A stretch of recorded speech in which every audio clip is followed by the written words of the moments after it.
पहले श्लोक से पाठ।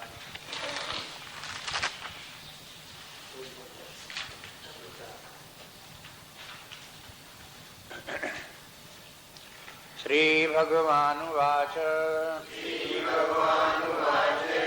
इमं विवस्वते योगम् प्रोक्तवानहमव्ययम् विवस्वान्मनवे प्राक् मनुरीक्षा कवे ब्रवीत्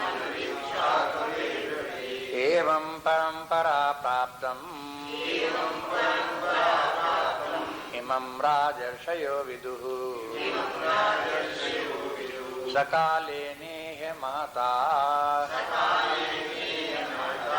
योगो नष्टः परन्तप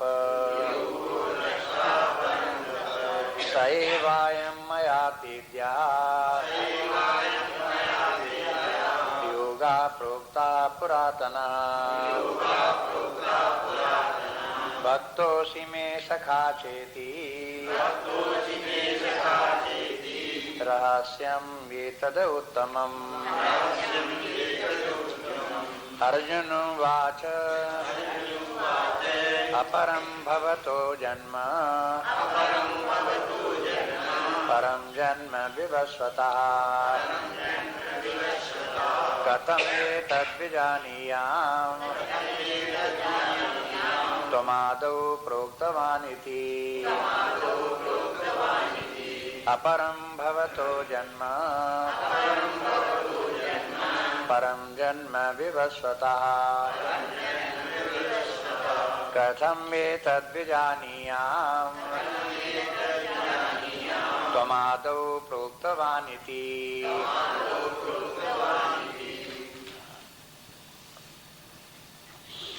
श्लोक का अर्थ हो गया। अर्जुन ने प्रश्न पूछा अपरम भवता जन्म, आपका जन्म बाद का है, अपरमन बाद का, आपका जन्म बाद में हुआ। परम जन्म विवस्वता, विवस्वान सूर्य का जन्म बहुत पहले हुआ था। कथम एतद् विजानीयाम, तो कथम किस प्रकार से, ये एतद् विजानीयाम मैं किस प्रकार से, इस प्रकार से जाना जाए कि तुम आदौ प्रोक्तवानिति, कि आपने आदिकाल में ये ज्ञान विवस्वान को दिया था। ये बात आपकी मान भी लें कि आपने सृष्टि के आदिकाल में ये ज्ञान सूर्य को दिया था, तो उस समय आपको विद्यमान होना चाहिए। माने जब आपका जन्म भी सूर्य के साथ हो गया हो और उसी समय आप भी हो, तब तो आपने सूर्य को उपदेश दोगे। जन्म तो आपका भी हुआ, जब हमारा हुआ तब तुम्हारा हुआ। जिस वंश में हमारा तिस वंश में तुम्हारा, हमारी जितनी उम्र है उतनी तुम्हारी उम्र है। भला जब हमने सूर्य को नहीं देखा कि उत्पन्न होते हुए, उसको उपदेश नहीं दिया, तो तुमने कहाँ से उपदेश दे दिया? तुम कैसे वहां पहुंच गए उसमें? ये इसके ऊपर जो है वो शंकराचार्य भाष्य लिखते हुए कहते हैं कि अर्जुन का प्रश्न नहीं है। जब भगवान ने इस प्रकार से कहा कि मैंने ये उपदेश सूर्य को दिया, तो ये जो गीता पढ़ेंगे और लोग जो सुन रहे होंगे, उनके मन में ये शंका आएगी। और वहां कहते हैं कि मूढ़ लोगों की शंकाओं का अर्जुन ने उल्लेख किया। मूढ़ लोग इस प्रकार की शंका करेंगे कि भला आप उस समय कैसे होंगे। अर्जुन इतना मूढ़ नहीं था तो इस प्रकार का प्रश्न करे।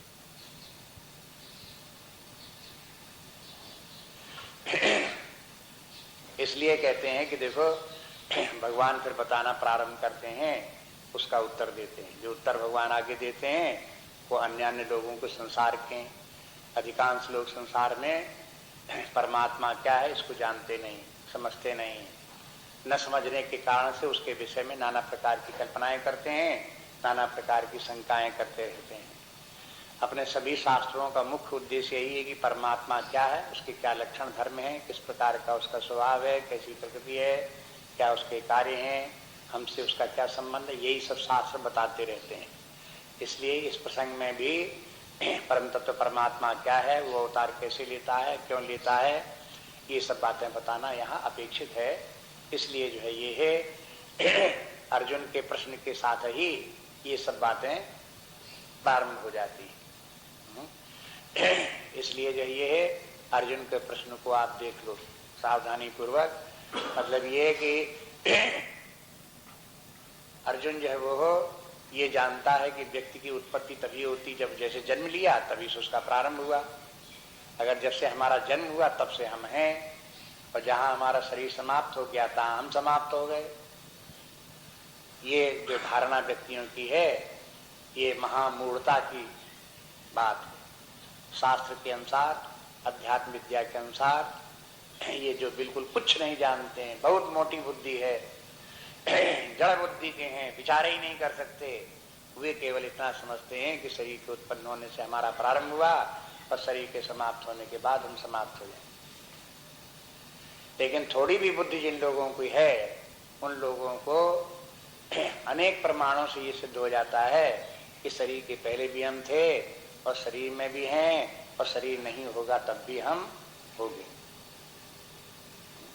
अब अरे शरीर के पहले हम थे तो कब थे, कितने दिनों से थे, कहाँ थे, ये सब प्रश्न आते हैं। अगर शरीर छोड़ करके जाएंगे तो कहाँ जाएंगे, हमारा क्या होगा, तो इन सब प्रश्नों का समाधान भी शास्त्रों में किया गया, बताया गया कि किस प्रकार से इस शरीर से पहले भी और इस शरीर के बाद में भी हमारा अस्तित्व किस प्रकार से। इस बात को समझने की कोशिश करनी चाहिए, बहुत मूर्खता नहीं रखनी चाहिए। बार बार यही न सोचते रहे कि शरीर ही सब कुछ है, शरीर ही सब कुछ है। हाँ?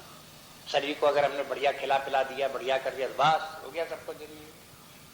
ऐसी धारणा जो है रखना चाहिए, जड़ बुद्धि है।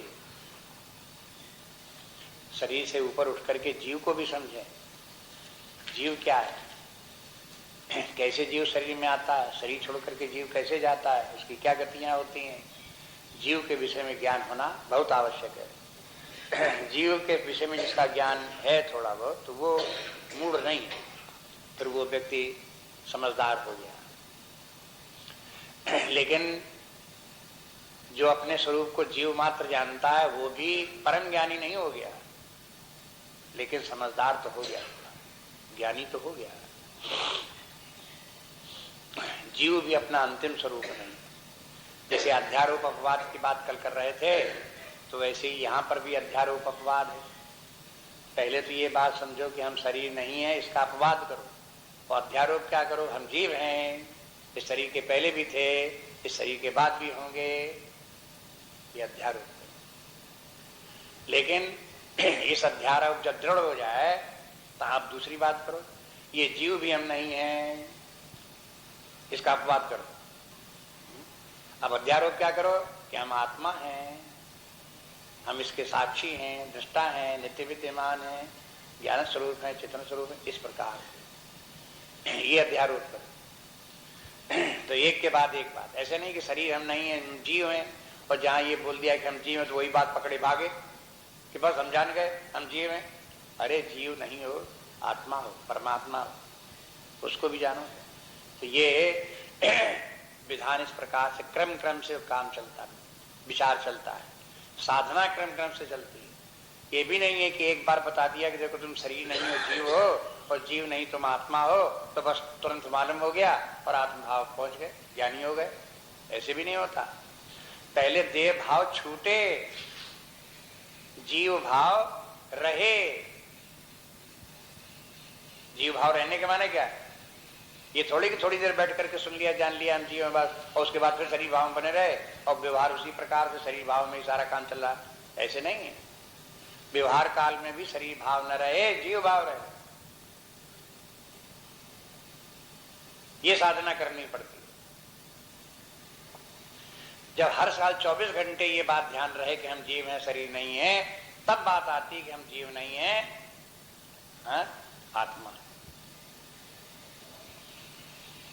लेकिन जो देह भाव में रहने वाले हैं वो आत्मभाव की बात करें तो उनके लिए वो निरर्थक है, दुस्साध्य है,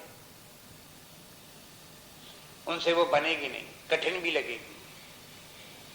इसलिए क्रम क्रम से चलते हैं, ये बात को बराबर ध्यान रखें। इसलिए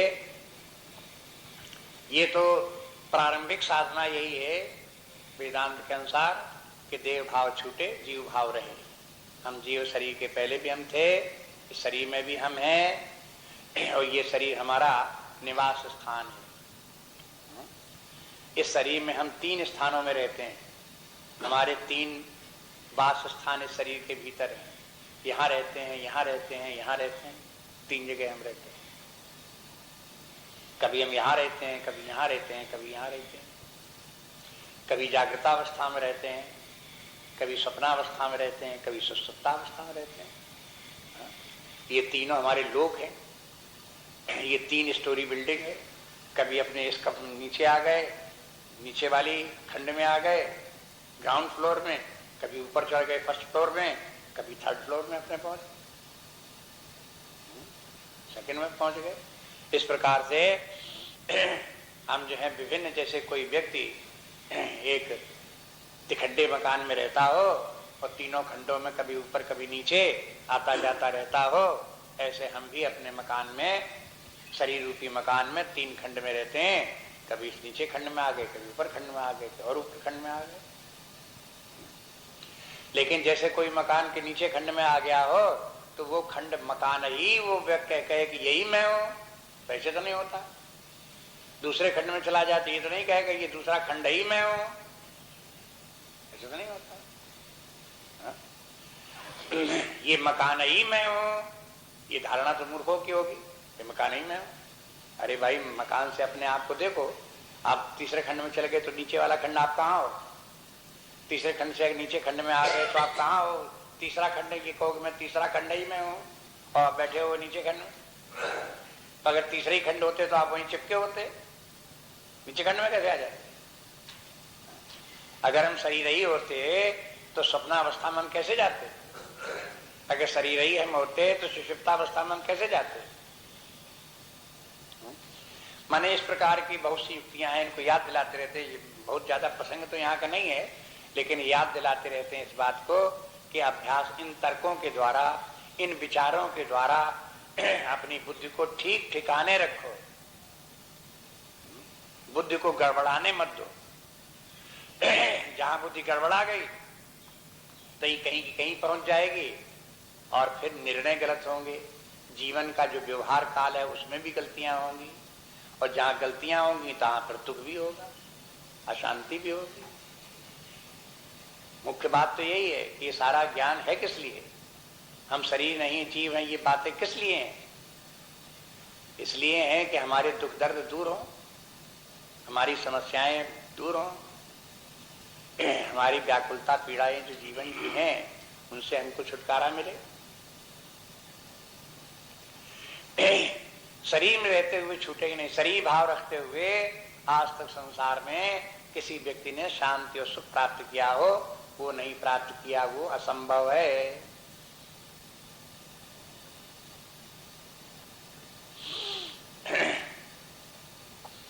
इसलिए शरीर भाव छोड़ करके जीव भाव में रहे। अर्जुन ये समझ रहा है कि मान लो अर्जुन को ही सबका प्रतिनिधि मान ले, मूढ़ लोगों का प्रतिनिधि, और वही प्रश्न कर रहा है, तो मान लो ये समझता है कि शरीर जब से प्रारंभ हुआ तभी से हम हैं, और शरीर समाप्त होगा तभी समाप्त हम हो जाएंगे। और फिर भगवान के लिए भी बोल दिया कि आपका भी जन्म भी हुआ हमारे साथ, तो आपको सूर्य तो बहुत पहले हुए, आप ये ज्ञान उनको कैसे देंगे? इसके माने आप ये सिद्ध करो कि जन्म होने के पहले भी आप थे, और जब सूर्य का उदय प्रारंभ हुआ, सृष्टि की रचना हुई और सूर्य की रचना हुई, उस समय आपने जब उसको ज्ञान दिया उस समय आप विद्यमान थे। करो से तो आप देखो भगवान इसका उत्तर क्या देते हैं। अब आगे के जो प्रसंग है ये अवतारवाद का सिद्धांत है। एक तो परमात्मा का स्वरूप और दूसरा अवतारवाद का सिद्धांत। परब्रह्म परमात्मा का स्वरूप, परमात्मा कहते किसे हैं, उसके गुणधर्म लक्षण किस प्रकार के हैं, वो यहाँ बताते हैं। परमात्मा भगवान कृष्ण स्वयं बताते हैं कि परमात्मा का स्वरूप क्या है, वो कैसा है। और दूसरी बात यह कि वो परमात्मा जो है वो अवतार लेता है तो कैसे अवतार लेता है, किस लिए अवतार लेता है। अवतार के विषय में समाज में बहुत प्रकार की शंकाएं हैं, नाना प्रकार के संप्रदाय हैं। अधिकांश लोग अवतारवाद के सिद्धांत को नहीं मानते, और जो नहीं मानते उनकी क्या मजबूरियां हैं ये मालूम होना चाहिए। क्यों नहीं मान पाते वो? इसलिए वो सब बात प्रसंग इसमें आता है, धीरे धीरे करके इसको समझे। जितना आप समझेंगे ये भी आनंददायी बात है, नहीं तो अगर नहीं समझेंगे तो जब दूसरा कहेगा, कोई यार समाजी कहेगा भगवान का अवतार हो ही नहीं सकता, तो आपको भी लगे अच्छा नहीं हो सकता, कहाँ हो सकता हो, ना होता हो, आप भी उसमें शंका में पड़ जाओगे, उसकी हाँ में हाँ करने लगोगे। जब क्रिश्चियन लोग, मुसलमान लोग जब कहेंगे कि उसका अवतार हो ही नहीं सकता, वो ज्यादा से ज्यादा अपने पैगंबर भेज सकता है लेकिन स्वयं अवतार नहीं ले सकता, तो ऐसी बात वो क्यों कहते हैं? उनके साथ क्या मजबूरी है? हाँ? इन बात को समझना चाहिए। ऐसा नहीं कि उनकी जो बात है ये यूनिवर्सल ट्रुथ है, तो नहीं। उनकी जो दार्शनिक मान्यताएं हैं, ईश्वर के स्वरूप के विषय में जो कुछ उनकी मान्यता है, उस मान्यता में ही समस्या है, जिसके कारण वह अवतारवाद के सिद्धांत को नहीं मान सकते। इसलिए प्रारंभ में ही इतनी बात समझ लें कि देखो, अधिकांश दर्शन ऐसे हैं जो ईश्वर की सत्ताई को नहीं मानते। अगर चार्वाक ये कहता है कि ईश्वर नाम की कोई वस्तु नहीं है, तो बताओ चार्वाक मानेगा क्या अवतार होता है? और जब ईश्वर ही नहीं तो अवतार का है? जैन दर्शन में अगर पूछो, कहो कि ईश्वर का अवतार होता है, तो क्या कहेंगे? ईश्वर ही नहीं तो अवतार का होगा। जैन दर्शन में ईश्वर की सत्ता स्वीकार नहीं। हाँ, जो ये जीव हैं, साधक लोग हैं, ये साधना करते करते करते करते मुक्त हो जाते हैं, और जब मुक्त हो जाते हैं तो बस ज्ञान स्वरूप हो गए, सुख स्वरूप हो गए, चमचमाने लगे, तेजो में सूर्य चंद्रमा की तरह से चमकने लगे, बस इस प्रकार की स्थिति हो गई तो वो पूजनीय माने जाने लगते हैं। महावीर, बुद्ध, ये सब पूजनीय बन गए और ईश्वर की तरह पूजनीय बन गए। ये बात दूसरी है, लेकिन इनसे जब ये पूजनीय बने, इसके पहले से भी कोई ईश्वर हो, परमात्मा हो, ऐसा कोई नहीं। और जो परमात्मा अवतार ले, ऐसा नहीं कि परमात्मा एक पहले से था, उसने अवतार लिया तो गौतम बुद्ध हो गया। एक कोई परमात्मा पहले से था, उसने अवतार लिया तो महावीर स्वामी बन गए, ऐसा नहीं है।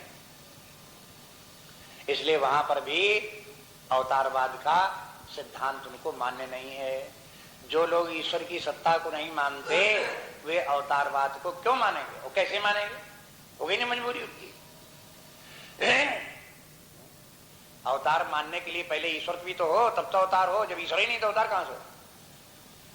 अब ऐसे तो नहीं कह सकते ईश्वर यद्यपि नहीं है लेकिन वो कभी कभी अवतार तो ले लेता है। तो कौन अवतार ले लेता है?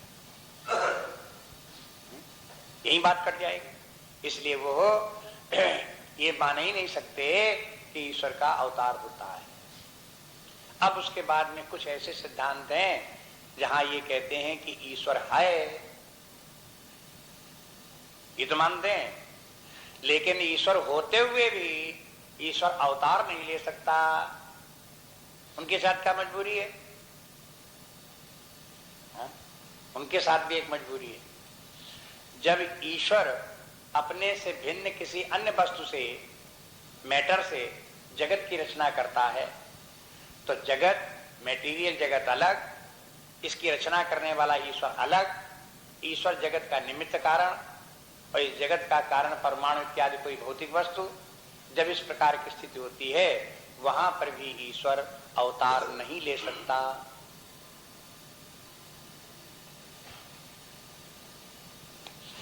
अवतार लेने के लिए तभी बात संभावना बनती है जब ईश्वर जगत का निमित्त कारण हो और उपादान कारण भी हो, एफिशिएंट कॉज भी हो और मैटेरियल कॉज भी हो।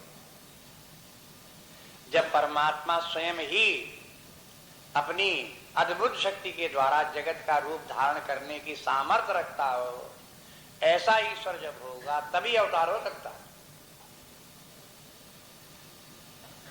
है।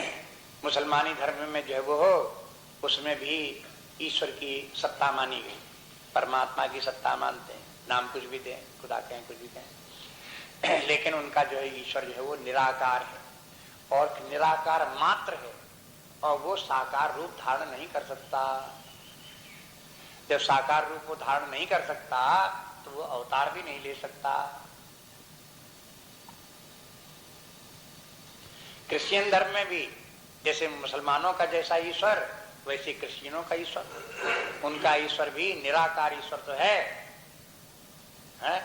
लेकिन वो निराकार ईश्वर साकार रूप धारण नहीं कर सकता, सगुण नहीं हो सकता, साकार रूप धारण नहीं कर सकता।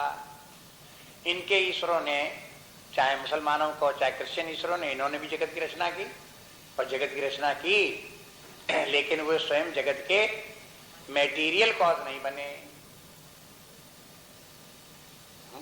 एफिशिएंट कॉज रहे जगत की रचना कर। तो सब जितने जितने जितने धर्म हैं इनका रास भी पता होना चाहिए, नहीं तो ये कंफ्यूजन करते रहेंगे। क्यों ये कहते हैं? अगर कोई मुसलमान कहने लगे, क्रिश्चियन कहने लगे, अरे फिजूल की बातें मानते हो, परमात्मा कैसे अवतार ले सकता, ले ही नहीं सकता, तो वो जो बोल रहा है उसके मन में परमात्मा की जो धारणा निराकार परमात्मा की है और सगुण रूप को नहीं धारण कर सकता, उसने जगत का रूप धारण नहीं किया, वो जगत का मेटीरियल कॉज नहीं है, ये बात उनकी बुद्धि में भरी हुई है, इसी कारण से वो ऐसे बात कह रहे हैं। और फिर जब अपनी बात वो इस प्रकार से कहेंगे, अवतारवाद का खंडन करेंगे, तब वो फिर अपने मत के अनुसार तर्क देंगे, जो उनकी मान्यताएं उसको तर्क देंगे। उनसे कहेंगे पहले तो अपने मत को जाओ भूल, हमारे मत को समझो कि परमात्मा एक ऐसी सत्ता है जो समस्त जगत का अभिन्न निमित्तोपादान कारण है, स्वयं ही जगत का उपादान कारण भी है, निमित्त कारण भी है। यही बात नहीं मानने को तैयार होंगे, उनको समझ भी नहीं आएगी ये बात। अगर ये बात उनको समझ में नहीं आती तो आगे ये कैसे समझ में आएगा कि अवतार हो जाए।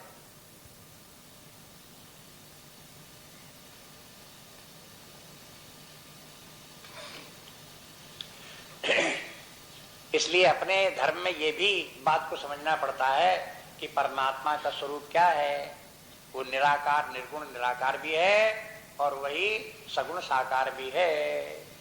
और ये बात जो है बहुत पुराने जमाने से तर्क करते चले आ रहे हैं।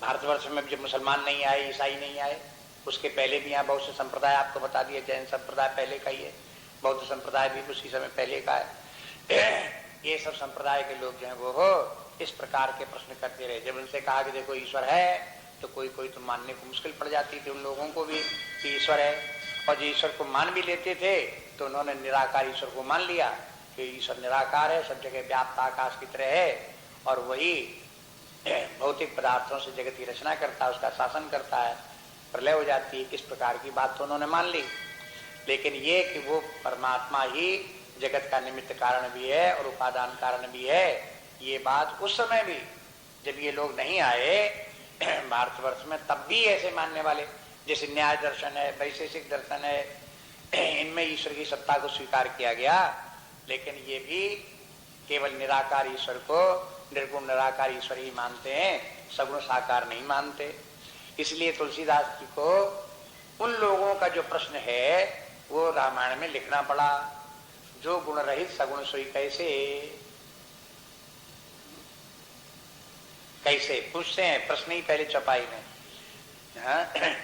जो गुण रहित सगुण सोई कैसे, जो निर्गुण है वो सगुण फिर कैसे। अब लोग जब सुनते हैं शब्द तो दोनों एक दूसरे के विरोधी लगते हैं।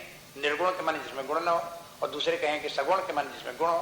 कहीं जो निर्गुण जिसमें गुण भी नहीं है और गुण है भी, ये तो बदतो व्याघात दोष है। ये कई जबान से आप दो दो बातें बोलते हो, ये कैसे हो सकता? ये प्रश्न लोगों को चला रहा था बहुत पहले से। तुलसीदास जी ने उन सब लोगों का प्रश्न, जितने ईश्वरवादी हैं और जो ईश्वर सगुण साकार रूप धारण नहीं कर सकते, ऐसे ईश्वरवादियों का ये सबका प्रश्न, न्याय का भी है, वैशेषिक का भी है, ईसाइयों का भी है, मुसलमानों का भी है, उनका सबका ये प्रश्न है। जो गुण रहित सगुण सुई कैसे, जो निराकार होकर के सब जगह व्याप्त है, गुण रहित होकर के सब जगह व्याप्त है, विद्यमान है, वो भला सगुण साकार रूप कैसे धारण कर सकता है। तो तुलसीदास जी आगे उदाहरण बता देते हैं, जल हिम उपल बिलग नहीं तैसे। तुमने पूछा कैसे, तो हम बताते हैं तैसे है? कि जैसे पानी हो और पानी जम जाए तो ओला बन जाए, बर्फ बन जाए। जैसे पानी और बर्फ ये दो अलग अलग वस्तुएं नहीं, तब तो एक ही है, वही पानी है वही बर्फ है। पानी है तो तरल है और बर्फ बन गया तो वो बर्फ बन जाने पर वही कड़ा कड़ा हो गया, अब पानी के ऊपर तैरने लगा। तो पानी और बर्फ दोनों के, अरे बर्फ के टुकड़े को एक लो, आप थोड़ी देर रखो, थोड़ा उसमें जहां आसपास के वातावरण की गर्मी लगेगी तो बर्फ पिघल करके पानी बन जाए। और पानी को थोड़ा आप और गर्म कर दो, आपके ऊपर चढ़ा दो, तो आप देखोगे पानी का क्या हुआ, धीरे धीरे पानी घटता जा रहा है। पानी कहाँ जा रहा है, भाप बनता हुआ उड़ता हुआ आपको दिखाई देगा। भाप बन के वायुमंडल में सब जगह छा गया। अब देखो पानी कहाँ गया, आपको दिखाई देता पानी कहाँ है, अदृश्य भी हो गया। वही पानी जो है बर्फ की तरह से ढीला बना दिखाई देता है, इतना कड़ा कड़ा, और वही फिर पानी हो गया तरल, और वही पानी हो गया लुप्त। आपको पकड़ में नहीं आता, न दिखाई देना, पकड़ में आवे कहीं। ऐसे ही परमात्मा जो है वो इस प्रकार से है, सगुण साकार रूप में भी है और फिर निराकार भी है, निर्गुण। अभी अपने ही हिंदू धर्म के अंतर्गत ही आर्य समाज जो है वो त्रैतवाद को स्वीकार करता है। एक तो ईश्वर है, दूसरा जगत है,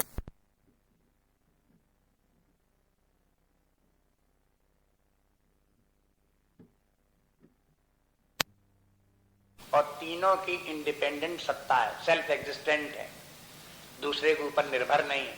जगत अपनी सत्ता से निर्भर है, जीव अपनी सत्ता से निर्भर है, ईश्वर अपनी सत्ता से निर्भर है। ईश्वर की महिमा ये है कि वो जगत के ऊपर नियंत्रण रख सकता है। जगत जड़ है, इसके ऊपर नियंत्रण करने वाली कोई चेतन सत्ता चाहिए, तो ईश्वर इस जगत के ऊपर शासन करता है, उसका नियंत्रक। और जीव अल्पज्ञ है, अल्पशक्तिमान है, भले बुरे काम करता है, तो उसके कर्मों का फल देने के लिए ईश्वर विद्यमान है। वो ईश्वर जीवों के शुभाशुभ कर्मों का फलदाता होकर के समस्त जीवों का भी शासक है। बस इतनी मान्यता उनकी। अब इसके बाद ये नहीं है ये हो कि वो ईश्वर ही अपनी किसी शक्ति के द्वारा जगत का रूप धारण कर लिया हो, ऐसा नहीं मानते। ये भी नहीं मानते कि उसी ईश्वर ने जीव का रूप धारण किया हुआ है। जब ये नहीं मानते तो इसके माने है उनका ईश्वर जो है वो हो एक अद्वितीय नहीं है। ईश्वर की सत्ता अद्वितीय हो ऐसा नहीं है। ईश्वर की सत्ता के साथ जगत की सत्ता, जीव की सत्ता, तो अद्वितीय नहीं है ईश्वर, दूसरा तीसरा भी विद्यमान है। अब तर्क यह है कि जहां द्वैत होता है तहां वो एक वस्तु दूसरे वस्तु को परिच्छिन्न करती है। परिच्छिन्न माने लिमिट करती है। अगर दो वस्तुएं होंगी तो जहां तक एक वस्तु वो दूसरी वस्तु नहीं, जहां तक दूसरी वस्तु तहां तक दूसरी वस्तु नहीं। एक वस्तु दूसरी वस्तु को लिमिट करेगी, उसकी सीमा बंधन करेगी। और जहां इस प्रकार की सीमा है, लिमिटेशंस हैं, वे सब वस्तुएं नाशवान होती हैं। अब देखो ये बात समझना थोड़ी शुद्ध बुद्धि की बात है, ये समझना मुश्किल पड़ता है। हर समाजियों से कहो कि देखो तुम्हारा ईश्वर सीमित हो गया, क्योंकि वो जगत से भिन्न है। जगत अलग, जगत की भी अपनी सत्ता, ईश्वर की अपनी सत्ता, दो सत्ताएं हो गई, इसलिए जगत तो सीमित है ही है, ईश्वर भी तो सीमित हो गया। ये बात नहीं समझ में आई। वो कहें कैसे सीमित हो गया, कैसे सीमित हो गया, ईश्वर तो जगत के ऊपर शासन करता है, वो कैसे सीमित हो गया? इस प्रकार की बात करेंगे। लेकिन ये बात उनकी समझ में नहीं आएगी कि जब दो वस्तुएं होंगी तो एक वस्तु दूसरी वस्तु को परिच्छिन्न करती, लिमिट करती है। तो कैसे करती है? वो नहीं करती है। अब ऐसे कोई अगर बोलेगा तो फिर उससे क्या बात करो? फिजूल की बात। अब किसी की बात समझी भी नहीं आती है। आपसे ये कहें कि देखो ये वस्तु जो है ये है सदा बनी रहेगी, लाखों करोड़ों वर्ष तक बनी रहेगी, इसी प्रकार से कभी नष्ट होने वाली नहीं है, आप मान लोगे? नहीं मानोगे। आपसे पूछे आप क्यों नहीं मानते हो कि लाखों करोड़ों वर्ष बनी रहेगी? क्या कारण है?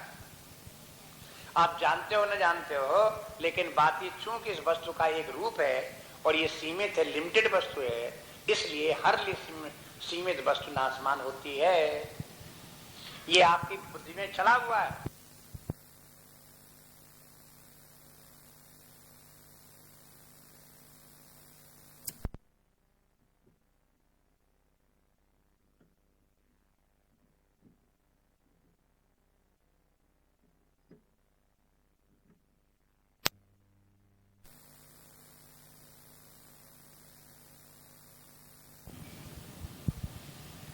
आपको एक वृक्ष दिखा दें, कहते देखो ये वृक्ष खड़ा है, ये लाखों करोड़ों वर्ष तक ऐसी बना रहे, आपको ना ये मान लेंगे 100-200 वर्ष तक बना रहे, 500 वर्ष बना रहे, ज्यादा पुराने वृक्ष होते हैं, लेकिन आखिरकार समाप्त हो जाते। आप नहीं मानोगे सदा बना रहे? उसके पीछे धारणा क्या है? बस आप ये मानते हो कि एक भी एक सीमित वस्तु है, साकार सीमित वस्तु है, ये वस्तु हमेशा नहीं रह सकती।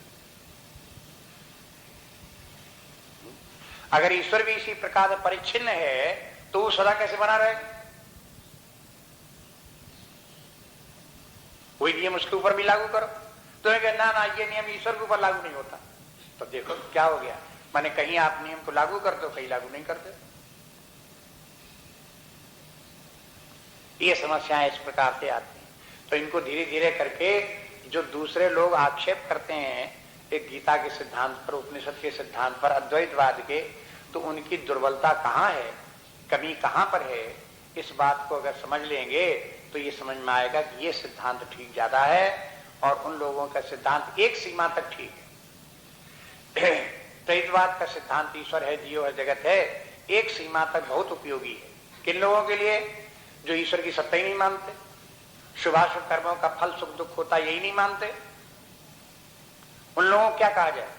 उनसे कहा जाए कि भाई तुम समझते हो कि हम पाप कर्म करेंगे, हम अब इसका कोई हमें फल ही नहीं मिलेगा, हम इतने चालाक हैं कि इससे हम बच जाएंगे।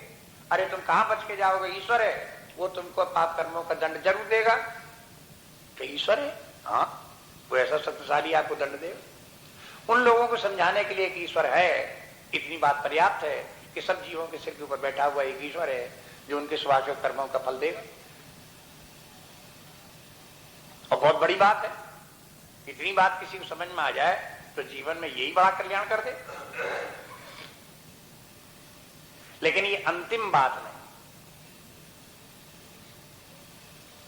इसलिए धीरे धीरे करके ये समझें कि देखो ये अवतारवाद का सिद्धांत कहाँ एप्लीकेबल है। जहां परमात्मा निर्गुण निराकार भी है, सगुण साकार भी है, दोनों बातें जहां संभव हो वहां है। जहां परमात्मा ने जगत का रूप भी धारण किया हो और जहां परमात्मा ने सृष्टि का रूप भी, जीव का रूप भी धारण किया हो, वहीं ये बात संभव होगी, अन्यत्र नहीं होगी। अब इस बात को ध्यान में रखते हुए भगवान बताते हैं अवतारवाद का सिद्धांत, उसको देखो समझो। श्री भगवान उवाच बहूनि मे व्यतीतानि जन्मानि तव चार्जुन तान्यहं वेद सर्वाणि न त्वं वेत्थ परन्तप। बहूनि मे व्यतीतानि जन्मानि तव चार्जुन तान्यहं वेद सर्वाणि न त्वं वेत्थ परन्तप। अब श्री भगवान बोले, कहने लगे कि देखो, बहूनि में व्यतीतानी, में व्यतीतानी बहून, हे अर्जुन मेरे बहुत से जन्म व्यतीत हो गए, पहले भी हमारे जन्म हुए हैं और वो बीत गए। और तब अर्जुन, तब च अर्जुन, तब च और तुम्हारे भी, हे अर्जुन और तुम्हारे भी, माने तुम भी ये मत समझो कि तुम्हारा जीवन बस इसी शरीर के साथ हुआ। इस शरीर के पहले तुम भी थे, हम ही नहीं तुम भी थे। और कहते तान हम वेद, इस बात को हम तो जानते हैं, और न तुम वेद और तुम इस बात को नहीं जानते। बस तुम तो गए भूल, लेकिन हमें याद है कि हम पहले भी थे अब भी। तुम भी पहले थे, सृष्टि के आदिकाल में भी थे, इस शरीर के पहले भी थे, लेकिन तुम्हें याद नहीं। तुम ठहरे भुलक्कड़, बात बात में भूल जाते हो। है? इसी जिंदगी की हर बात है तुम भूल जाते हो, पिछली जिंदगी क्या याद है? कल की बात तो तुम्हें याद नहीं रहती है? अभी कहते हो कि हम युद्ध नहीं करेंगे, हम छोड़ करके युद्ध चले जाएंगे, दुर्योधन ही राज्य करे, और कल तक तुम क्या कहते थे कि हम दुर्योधन का खून पी लेंगे। तुम्हें कल की बात तो याद नहीं रहती है, तुम्हें पिछले जन्म की क्या याद रहेगी?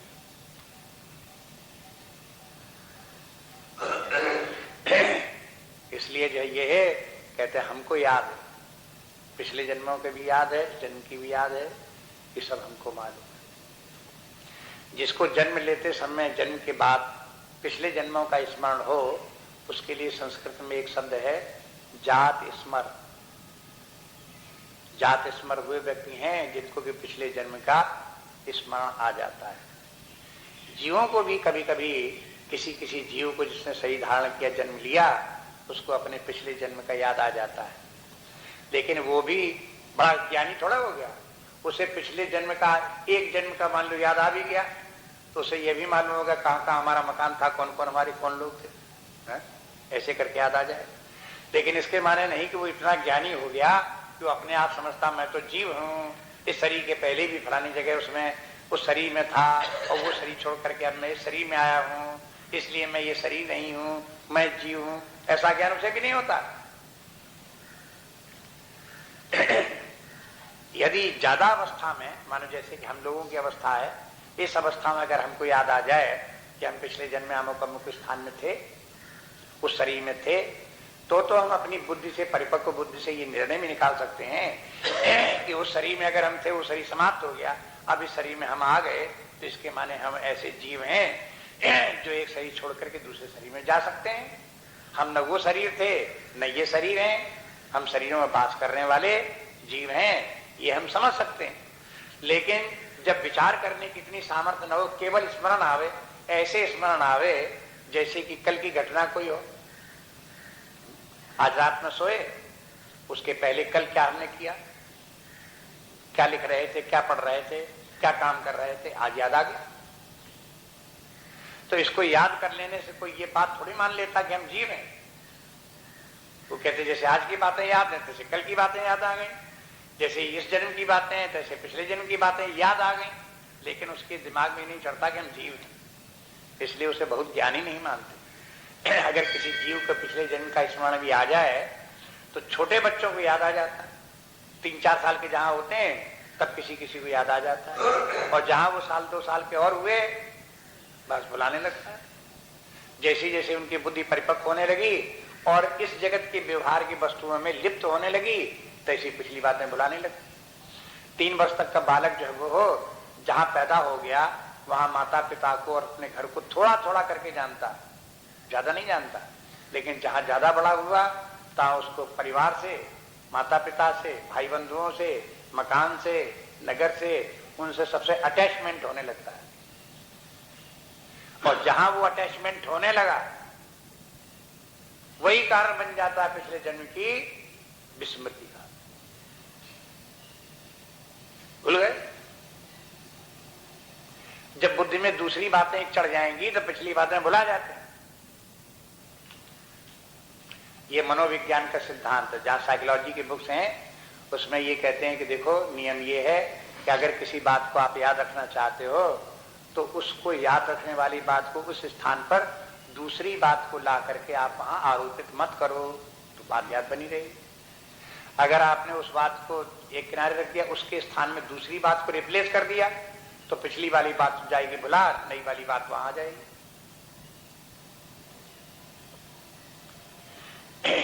कंप्यूटर में कई प्रकार की मेमोरी होती है। उसमें एक मेमोरी ऐसी होती है कि जो तुम कंपोज किया, जो कुछ स्क्रीन पे है,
और कॉपी किया वो याद रखेगा। आप आगे कुछ काम करते रहो और जहां उसको फिर उसमें आपको लगाना हो तहां वो फिर वो याद रखेगा, वहां लगा देगा दोबारा। फिर जहां उसे आदेश दिया जहां वो उसको इंसर्ट कर देगा, लगा देगा। लेकिन अगर कहीं एक बात उसको याद कराई तो वही एक बात याद रखेगा और इंसर्ट कर देगा। अगर उसके स्थान पर आपने दूसरी बात उसे याद करा दी तो पिछली बात उसने भूल दी, अब बस वो वही बाद वाली बात याद रखेगा। जब उसे इंसर्ट करने को कहोगे तो बाद वाली इंसर्ट कर देगा बस। और पहले वाली कहां गई जो याद कराई थी? गई, भूल गए। जैसे उसका ही सिद्धांत है, इसी तरह से अपनी मेमोरी का भी सिद्धांत है। अगर परमात्मा को याद रखना चाहते हो तो संसार का याद मत करो, विषयों की याद मत करो, भोगों की याद मत करो, राग द्वेष की याद मत करो, परमात्मा याद बना रहे। अगर आपने परमात्मा खूब याद किया, घंटे भर 2 घंटे 10 घंटे याद किया, लेकिन उसके बाद में याद करने लगे आज स्वादिष्ट वस्तु कौन सी बनी और बहुत दिनों से ये खाने को नहीं मिला, बहुत दिनों से वो नहीं मिला, और इसलिए भला और ये बुरा, और इसने ऐसे हमसे ऐसे कहा और इसको हम ऐसे उत्तर देंगे, जहां ये बातें सब बात सोचने लगे तहां उसका क्या हुआ? गोल। और लोग बाग यही शिकायत करते रहते हैं, कहते रहते हैं कि परमात्मा याद नहीं रहता, हम व्यवहार काल में भूल जाते हैं। तो भूल जाने का एक नियम है, उस नियम से भूल जाते। तो याद रखना चाहते हो तो उस नियम को याद रखो। हमने तो आपको संक्षेप में बता दिया। ज्यादा इस बात को समझना हो तो मनोविज्ञान की कोई पुस्तक लो, उसमें तमाम चैप्टर्स होते हैं। एक चैप्टर का नाम है लर्निंग। लर्निंग कैसे होती है, उस चैप्टर में ये सब नियम लिखे हुए मिलेंगे आप उनको अपने जीवन में काम में लाओ। और वही नियम जो है अपने शास्त्र भी बताते रहते हैं, चाहे अपने शास्त्रों के द्वारा समझ लो और चाहे मनोवैज्ञानिकों के सिद्धांत के द्वारा उनकी पुस्तक पढ़ लो। लेकिन उस नियम को आप काम में नहीं लाओगे, जबरदस्ती करोगे तो जबरदस्ती नहीं चलती है। नियम से ही काम होता है सर। आप चाहो कि हम संसार में लिप्त भी बने रहे, राग द्वेष भी बनाए रखें, झगड़ा प्रसाद भी करते रहे, हाय हाय किलकिल भी करते रहे, परमात्मा भी याद बना रहे, ऐसे नहीं हो सकता।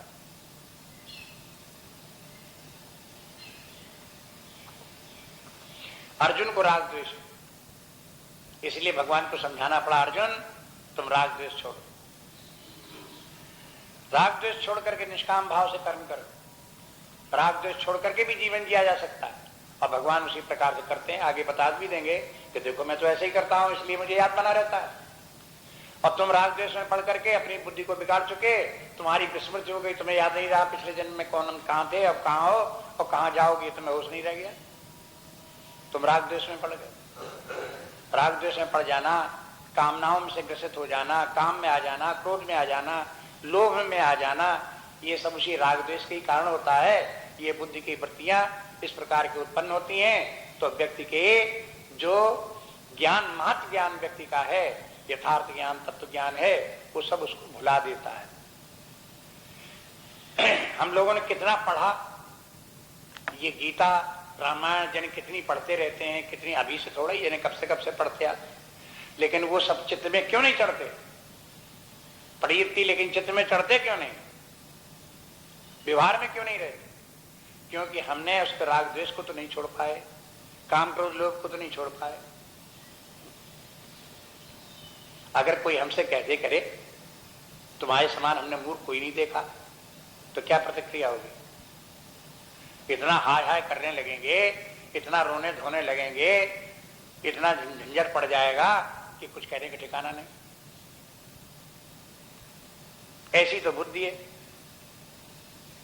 आपको कथा सुनाई चुके, एक आश्रम की, जहां एक महात्मा जी थे और उनके दो शिष्य थे।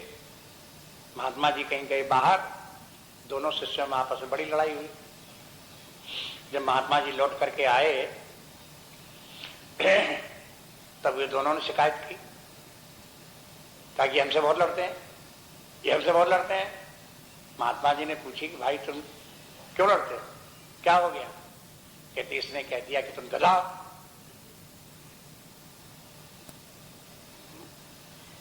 तो जो तुमने क्या किया? तो हमने कह दिया कि तुम कुत्ते हो। है? अच्छा, तुमने ये कह दिया तो अब बताओ, दिखाओ कि कौन गधा है कौन कुत्ता है। कहीं कुछ की पूछ पूछ कहीं किसी की दिखाई देती दोनों में से? है? अगर गधा कह दिया तो तुम गधा हो गए क्या? तुम्हें लगता है तुम गधा हो? गधा जैसी आकृति नहीं दिखाई देती। अगर कोई कहे कि तुम गधा हो तो कहते भाई गधा तो हमें तो नहीं लगता है, तुम्हारी आंखों में कुछ असर हो गया होगा, तुम्हारी आंखों में कोई दोष हो गया होगा, दिव्यांग हो गए होगे, इसलिए तुमको गधा जैसा मेरा शरीर लग रहा है। लेकिन मैं तो अपने ठीक ठिकाने आया, मैं तो कुछ नहीं ऐसा गड़बड़ है, तो इसमें लड़ने की बात क्या थी? लेकिन जितनी ऐसी, जिसकी ऐसी अकल हो कि अगर गधा कह दे तो वो व्यक्ति अपने आप को गधा ही मान ले और फिर लड़ने लगे, ऐसे व्यक्तियों को भला कहां परमात्मा का ज्ञान, कहां आत्मा का ज्ञान? इतनी इतनी बातों में जो ऐसी प्रतिक्रिया करने वाले और रोने धोने वाले हैं, उनको ये विद्या कहां आने वाली है? इसीलिए टिकती नहीं है। अब इससे ये भी, अब ये इसी इस श्लोक को लेकर के तमाम प्रश्न उठते हैं कि अर्जुन को क्यों याद नहीं है, भगवान कृष्ण को क्यों याद?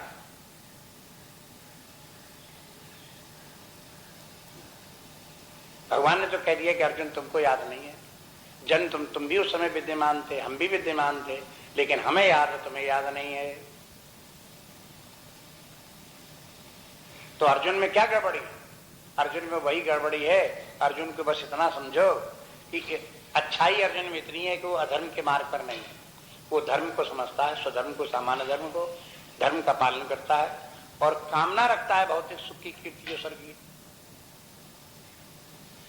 बस यहाँ जो कामना जो है, इतनी तो अच्छाई है कि वो धर्म का पालन करता है, 3 दिन की कामना करता है, लेकिन ये कामना ही उसके लिए आगे बढ़ने के लिए अभिशाप है। यही सारी समस्याएं हैं। इन तीनों की जो वो कामना रखता है, कामना रखने के साथ राग द्वेष है, कामनाएं हैं, और बस ये कामनाएं और राग द्वेष ही अर्जुन की बुद्धि को ऐसा बना देते हैं कि फिर वो हो, उसे न आत्मा का ज्ञान होता है, न परमात्मा का ज्ञान होता है, न व्यवहार काल में किस प्रकार से प्रतिक्रियाएं करनी चाहिए वो भी नहीं जानता है। ये सब बातें उसकी आगे की जो आध्यात्मिक विकास की रूपरेखा जो आगे की है वो उससे नहीं बनती।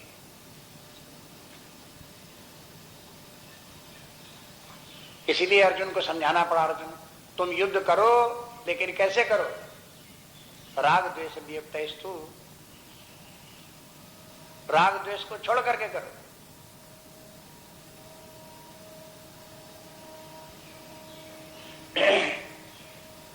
यहां पर भी कोशिश ये करें सब लोग, कहने का तात्पर्य हम सब लोगों को भी चाहिए कि आपस में एक दूसरे के साथ रहें, लेकिन राग द्वेष डेवलप ना होने दें।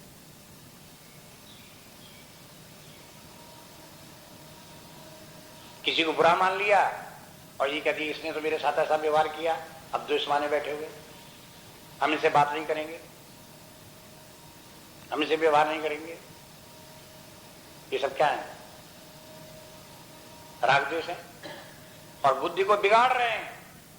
कोई भलाई इनसे होने वाली हो, चलो ठीक है, अच्छा है, यही करते रहो, अपनी ही हानि करने वाले। अगर हम किसी व्यक्ति से द्वेष मान लें तो उसका परिणाम क्या होगा कि हमारी बुद्धि बिगड़ेगी, हमारे लिए हानि होगी।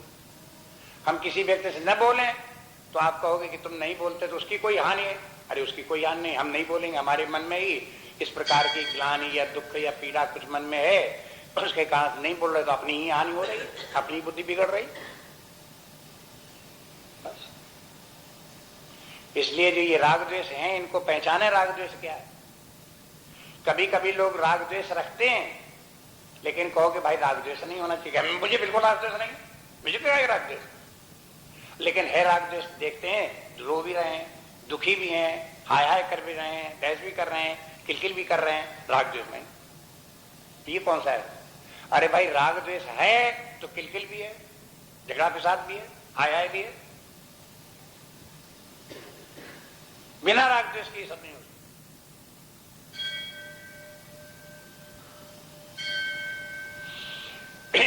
राग द्वेष रहेगा, बुद्धि बिगड़ेगी, आपकी विस्मृति होगी, भूल जाओगे अपने स्वरूप।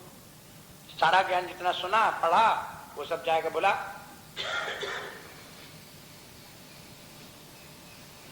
शास्त्रों का अध्ययन करो और जो लर्निंग का प्रोसेस है, लॉ ऑफ लर्निंग है, उसे भी सीखो और उसको काम में लाओ।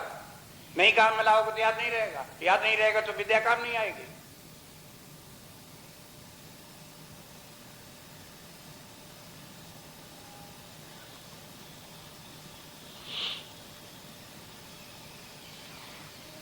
आगे देखिए 6वां श्लोक। अजोपि सन्नव्ययात्मा भूतानामीश्वरोऽपि सन् प्रकृतिं स्वामधिष्ठाय संभवाम्यात्ममायया। अजोपि सन्नव्ययात्मा भूतानामीश्वरोऽपि सन् प्रकृतिं स्वामधिष्ठाय संभवाम्यात्ममायया।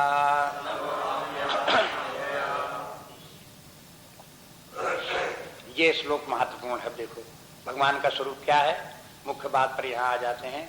अजह अपि, मैं अज हूँ, अज होने पर भी, अज माने जावन जन्म, अज माने जिसका जन्म न होता हो, जिसका जन्म नहीं होता है ऐसा मैं हूँ तो भी। अजोपि सन, सन के मन होते हुए भी, और अव्यय आत्मा, और अव्यय आत्मा होते हुए मैं अविनाशी भी हूँ। माने न तो मेरा जन्म होता है और न मेरी मृत्यु होती है। व्यय के माने नाश होना, अव्यय के माने नाश नहीं होता, नाश नहीं होता माने मृत्यु भी नहीं होती। अज के माने मेरा जन्म नहीं होता, अव्यय के माने मेरी मृत्यु नहीं होती, तो न मेरा जन्म होता है और न मेरी मृत्यु होती है। अमृता स्वरूप अनादि अनंत होकर के मैं विद्यमान हूं, ये तो अर्थ हुआ। हाँ, और भूतानाम ईश्वरों की सन, और जितने भी और प्राणी हैं उन सबका भी मैं स्वामी हूं, ईश्वर हूं। भूतानाम, भूत माने प्राणी लोग, उनका ईश्वर माने उनका सबका शासक हूं। जीव जितने हैं सब अज्ञानी है, अज्ञानी जीव शुभाशुभ कर्म में पड़े हुए हैं, उनके कर्मों का फलदाता होते हुए मैं ईश्वर हूं। ईश्वर शब्द ये भी बता दिया कि देखो मैं सगुण रूप भी हूं, ईश्वर सगुण है। अजोपि, अव्यय आत्मा के माने मैं निर्गुण हूं। पहली पंक्ति में ये हो गया, दूसरे शब्दों में कह सकता हूं मैं निर्गुण भी हूं, मैं सगुण भी हूं।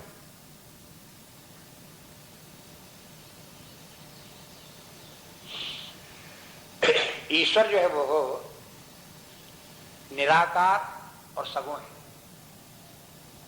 और जब अज और अव्यय कहा, इसके माने वो परब्रह्म परमात्मा निराकार भी है, निर्गुण भी है। दोनों बातें होगी, निर्गुण निराकार एक बात, और निराकार सगुण ईश्वर भी मैं हूं। अब तीसरी बात, मैं सगुण भी हूं और साकार भी हूं। ये दूसरी पंक्ति में प्रकृति स्वाम अधिष्ठाय संभवामि आत्म माया, मैं अपनी माया के द्वारा अपनी प्रकृति का अधिष्ठान लेकर के सगुण साकार रूप भी धारण कर लेता हूं। इसी श्लोक में ईश्वर के परमात्मा के तीनों रूपों का वर्णन है, एक ही श्लोक में। देखो कैसी कुशलता से है। ऐसा नहीं कहा कि देखो परमात्मा निर्गुण निराकार भी है, सगुण साकार भी है और निराकार सगुण भी है, ऐसे करके नहीं बोला। ये तो जो ये शब्द का प्रयोग किया, ये आचार्यों की भाषा है कि परमात्मा निर्गुण है, सगुण है। लेकिन ये भाषा जो शास्त्र की भाषा है, वो शास्त्र की भाषा इस प्रकार से कि परमात्मा का जन्म नहीं होता, अनादि है। परमात्मा की मृत्यु नहीं होती उसको। अब जब शरीर नहीं होगा तभी उसका जन्म मृत्यु नहीं होंगे। शरीर के तो नाशवान है ही है, तो शरीर अगर बनेगा तो शरीर बिगड़ेगा भी। माने वो परमात्मा निर्गुण निराकार जो परमात्मा है वो अशरीरी है, उसका कोई शरीर नहीं, वो आकाश की तरह सर्वत्र व्याप्त है, उसकी कोई आकृति नहीं, कहीं उसका कोई लिमिटेशन नहीं। इस ऐसा जो परमात्मा है, फिर वही परमात्मा जो है वो समस्त जीवों का ईश्वर भी है, शासक भी है। और जो शासक है तो वो ब्रह्म जीवों का शासक नहीं है। वो ब्रह्म जब सगुण रूप धारण करेगा, माया की उपाधि उसके साथ में होगी, तो उसके साथ तब वो जीवों का शासक बनेगा। लेकिन ये ईश्वर कोई परम ब्रह्म से अलग नहीं है। वही ब्रह्म माया की उपाधि को धारण करके ईश्वर भी है, और वही ईश्वर शरीर धारण करके अवतार भी है। कोई भी अवतार ले ले, चाहे मछली के ले ले, चाहे कछुआ के ले ले, चाहे बामन का ले ले, चाहे नरसिंह का ले ले, किसी भी प्रकार का कोई भी शरीर धारण कर सकता, जहां जिस समय आवश्यकता जैसी पड़े। उसे सूकर का शरीर धारण करने में भी कोई लज्जा नहीं, कोई शर्म नहीं। किसी से व्यक्ति कहते तो सुअर, तो क्या कहेगा, तुम गाली देते तुमको। लेकिन भगवान स्वयं सुअर बन गए और कोई गाली दे चाहे कुछ भी करो, उनका कुछ नहीं बिगड़ता। अब क्या अंतर है दोनों में? भगवान एक्चुअली ईश्वर बन गए हैं, तो भी आप उनको गाली नहीं दे सकते, और गाली दो भी तो उनको लगेगी नहीं। लेकिन जो व्यक्ति सुअर नहीं है, मनुष्य से ही धारण किए, उससे अगर कह दो तुम सुअर, तो क्या लगेगा उसे? कि हमें गाली देते हैं और गुस्सा आने लगेगी। यही अंतर है जीव में और ईश्वर में। इसीलिए जीव जीव है, शासित है, ईश्वर ईश्वर है जो उसका शासक है।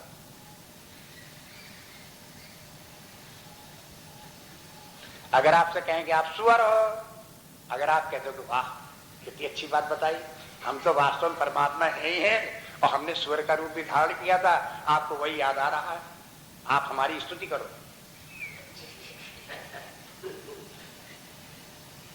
अगर आपको ये होश इतना बना रहे, प्रतिक्रिया रूप में आप उसको गाली मत समझो, बल्कि आप उसको समझो कि ये हमारी स्तुति कर रहे हैं, तो आप देखो आप भी ईश्वर हो जाओ, आप भी परमात्मा हो जाओ। लेकिन आपको भुला जाएगा, याद नहीं कर सकता। आप माया के अधीन इतने ज्यादा हैं, राग द्वेष के अधीन इतना ज्यादा हैं कि आपको ये याद नहीं कर सकता। आपसे जब स्वर कहेंगे तब आप बिगड़ोगे।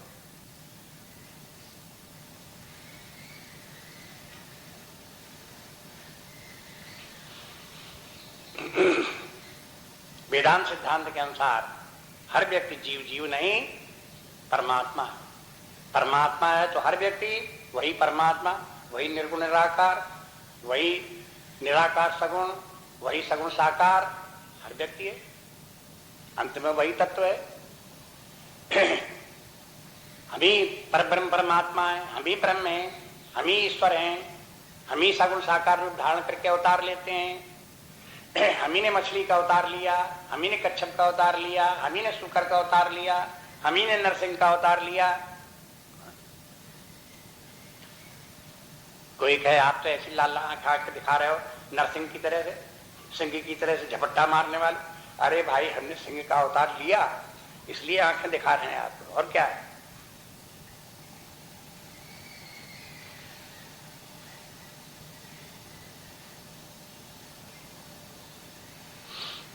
इसलिए जो है वो हो इस भाव में, ब्रह्म भाव में सदा स्मरण इस बात पर। अर्जुन को होश नहीं है।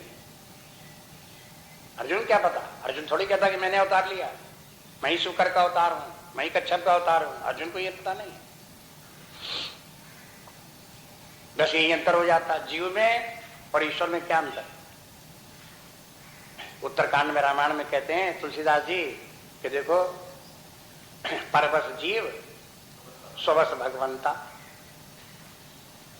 जीव परवश, क्या परवशता है? माया की परवशता। यही माया है, हम परमात्मा स्वरूप और समझते हैं अपने आप को शरीर। अगर कोई गाली दे दे, सूर कह दे तो गाली मानते हैं, गुस्सा करते हैं। यही जीव परवश जीव।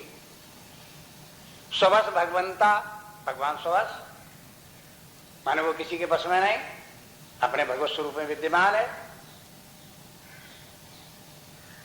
आप ईश्वर को जो कुछ भी कहो भला बुरा सब घटित होता है उस पर, और उसके लिए कोई परमात्मा को आप विरोध नहीं, कुछ भी कह सकते हो आप उसको।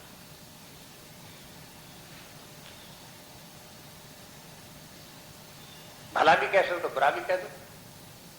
परमात्मा जगत की दृष्टि, आपकी दृष्टि, हम लोगों की दृष्टि भला भी है बुरा भी है। जब आप पुराणों में आप पढ़ते हो सुनते हो कि वही परमात्मा ने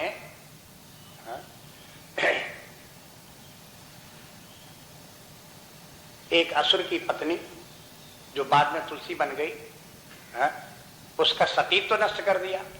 बड़ा गंदा आदमी है इस परमात्मा, क्या है। लेकिन परमात्मा के लिए कुछ खराब नहीं है। अगर मनुष्य के लिए ये बात कहो तो उसके लिए आक्षेप जीवों को इस प्रकार थोड़े, लेकिन परमात्मा से कहो ये तो बड़ा भ्रष्टाचारी दुराचारी है तो आप कह सकते हो भगवान कहेगा मैं दुराचारी हूं। लेकिन दुराचारी होते हुए भी दुराचार का कोई हमें उसका कलंक नहीं लगता, उसका कोई दोष नहीं लगता, वो कोई पाप हमको नहीं लगता। मैं पाप पूर्ण सबसे मुक्त हूं। तुम यही काम करोगे तो तुम्हें पाप लग जाएगा, हमें पाप नहीं लगता। ये परमात्मा की महिमा।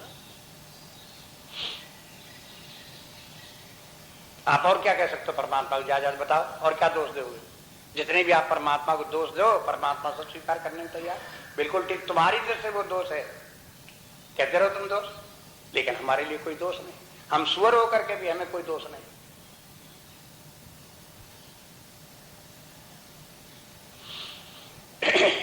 ऐसा परमात्मा है। इसलिए परमात्मा के स्वरूप को समझो, और जहां परमात्मा के स्वरूप को आपने समझा अपने आप